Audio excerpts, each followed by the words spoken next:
সুপ্রিয় দর্শক হক গ্রিনওয়াল চ্যানেলে আপনাকে জানাই স্বাগত। থাম্বনেল এবং টাইটেল দেখে বুঝতে পেরেছেন কোন গাছের ভিডিও করছি। হ্যাঁ বন্ধুরা, ঠিকই ধরেছেন, এটা হচ্ছে ভারবেনা। কিন্তু ভারবেনাতে এত সুন্দর সুন্দর ফুল পেতে হলে কিছু টিপস আপনাকে ফলো করতে হবে। তবে এই ধরনের ভারবেনা যদিও শীতকালের ফুল, একে একটুখানি যত্ন নিতে গেলে খুব সুন্দর এবং অনেক দীর্ঘমেয়াদী ফুল যদি পেতে চান তাহলে কিছু টিপস আমি যেটা বলবো চেষ্টা করবেন সেগুলো ফলো করার। কারণ এই গাছ ফুল দিতে দিতে একসময় গাছগুলো মূর্ছে যায়। আমারও তেমনি মূর্ছে গেছে, মানে ফুল দিতে দেখুন এই যে বোটাগুলো রয়ে গেছে ফুলের। ফলে কি হচ্ছে, এটা কিন্তু খাবার খাচ্ছে কিন্তু ফুল তো এখানে হবে না।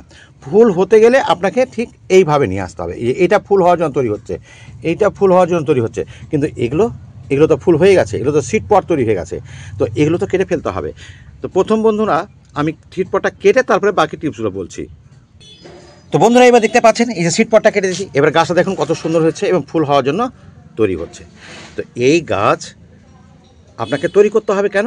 কারণ এখানে খাবার দিতে হবে, খাবার দিতে গেলে গাছে ফুল দিবে। তো এই গাছে কী ধরনের খাবার দেবো সেটা বলার আগে একটুখানি ফিডব্যাকে নিয়ে আসি।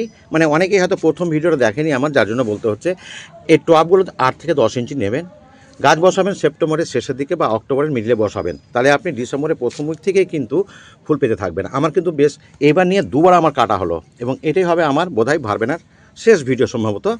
তো মানে সব কিছুই বলে দেবো এই ভিডিওতে। তো এইভাবে টবটা নেবেন। টবের কথা বললাম 10-12 ইঞ্চি বা 8 ইঞ্চির কম নেবেন না। এবার মিডিয়া প্রচণ্ড হালকা মিডিয়া করবেন, মানে মোটামুটি 20 থেকে 25% মাত্র নেবেন মাটি, মানে গার্ডেন সয়েল। যদি এঁটেল মাটি ভাব থাকে একটু বালি মিশিয়ে দেবেন। সঙ্গে দেবেন 30 থেকে 40% কম্পোস্ট, গোবর কম্পোস্ট হতে পারে কিংবা ভার্মি কম্পোস্ট হতে পারে কিংবা সিড কম্পোস্ট, যে আপনাকে থাকবে সেটা দেবেন। 20% দিয়ে দেবেন, 10 থেকে 20% দেবেন বালি, কারণ ওয়েল ড্রেনেজ করতেই হবে।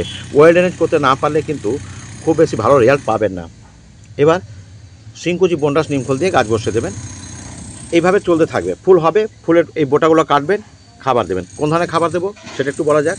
তো খাবার আমরা কিন্তু বিভিন্ন রকম দিতে পারি, এখানে গাছকে বড়ও হতে হবে আবার ফুলও দিতে হবে। তাহলে আমি এখানে নাইট্রোজেন দিতে পারি, ফসফেট দেবো, পটাশটাও দেবো। তো আমি এখানে আপনাদের দেখাচ্ছি। দেখুন এখানে আমার বন্ডাস আছে ফসফেটের উৎস হিসাবে, শিংকুচি আছে নাইট্রোজেন উৎস হিসাবে, আছে নিমখোল এবং আছে এখানে সর্ষে খোল ডাস্ট। এবার ফুল পাওয়ার জন্য আপনার কাছে যদি লাল পটাশ থাকে, লাল পটাশ খুব কম দেবেন, কারণ লাল পটাশ টবের জন্য কিন্তু মোটেই ভালো নয়। আর সবচেয়ে ভালো হচ্ছে সেটা হচ্ছে 0050। এই যে 0050, এটা দিতে পারেন তাহলে সবচেয়ে উত্তম। মানে এখানে কোনো লবণ নেই, তো আমি এটাও নিয়েছি কিছুটা। তাহলে আমি এইটা কী করবো, এখানে আমি এটাকে পুরোটাকে ঢেলে দিলাম। আর লাল কম্পোস্টটা একটুখানি ঢালাম, সম্পূর্ণ না, দেখেন অল্প একটু উঠালাম। যে যাদের কাছে নেই তারা কম দেবেন, ওই জন্য বলছি। আর এর সঙ্গে দেবেন আপনি যে কোনো ধরনের কম্পোস্ট। আমার একটা গোবর সার আছে, একদম শুকিয়ে চা পাতার মতন করে নিয়েছি, অথবা সিটি কম্পোস্ট থাকলে সিটি কম্পোস্ট বা ভার্মি কম্পোস্ট থাকলে ভার্মি কম্পোস্ট দেবেন। সবটাকে ভালো করে এটা মিশিয়ে দেবেন। এখানে কিন্তু খেয়াল রাখবেন, এখানে কিন্তু মাত্র আমার একটাই রাসায়নিক সার পড়লো, সেটা হচ্ছে লাল পটাশ। লাল পটাশ দিতে না অ্যাভয়েড করতে পারে সবচেয়ে ভালো হতো। আমি এটা কিন্তু ভালো করে মিশিয়ে দিলাম। এইবার যদি মনে করেন যে আমি লাল পটাশটা দেবো, তাইলে কী দেবো পটাশের উৎস হিসাবে? দেখুন বন্ধুরা, পটাশের উৎস হিসাবে আপনি পেতে পারেন এই যে পেঁয়াজের খোসা ভেজানো জল। আমি অল্পটুকু নিয়ে এসেছি, মানে এটা আর জল মেশানি, কিন্তু পেঁয়াজের খোসা ভেজানোর জলটা কিন্তু একটুখানি প্লেন জল মিশিয়ে দিতে হবে, নইলে কিন্তু সরাসরি দিলে একটু হয়তো গাছ পুড়ে যেতে পারে। মানে পেঁয়াজের খোসা ভেজানোর জলে কিন্তু প্রচুর পরিমাণে পটাশ থাকে। অথবা আপনি কলার খোসা ভেজানোর জল দিতে পারেন।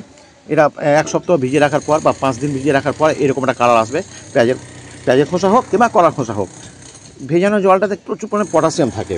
আর মাঝে মাঝে কিন্তু অবশ্যই দিতে ভুল করবেন না, সেটা হচ্ছে খোল জলটা দেবেন 15 দিনে একবার। তো আপনি দুটো পটাশের উৎস পেয়ে গেলেন, পেঁয়াজের খোসা ভেজানো জল অথবা আপনার কলার খোসা ভেজানো জল।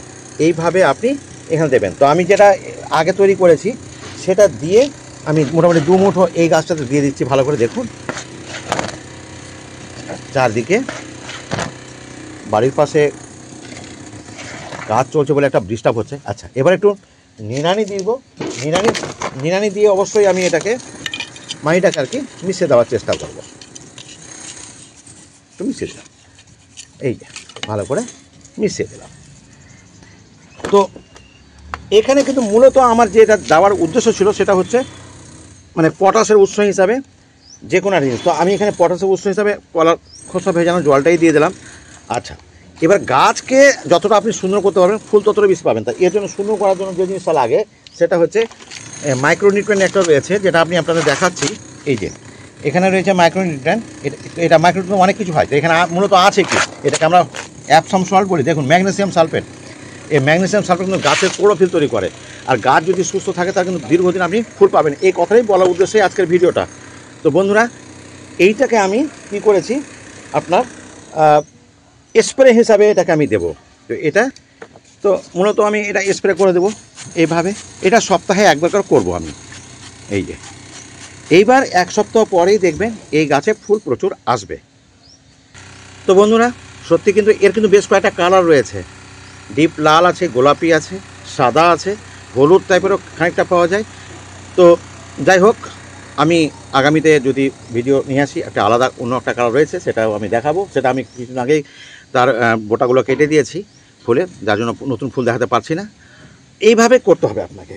তো এই গাছটা তো আমি এই যে 1 সপ্তাহ পর পর এটা তো অবশ্যই আমি ম্যাগনেসিয়াম সালফেট বা অ্যাপসাম সল্ট কিন্তু দিয়ে দেবো।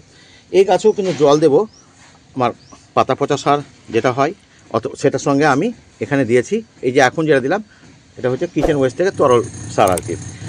তো যদি পছন্দ হয় এই টিপসগুলো আপনাদের, অবশ্যই আমাকে সাবস্ক্রাইব করে রাখবেন ইউটিউব থেকে দেখলে। আর যদি ফেসবুক থেকে দেখতে চান, অবশ্যই আপনারা ফলো দিয়ে পাশে থাকবেন। আজ এখানে শেষ করছি বন্ধুরা, ধন্যবাদ, ভালো থাকবেন। কথা হবে নতুন কোনো ভিডিওতে, নতুন কোনো টিপস নিয়ে।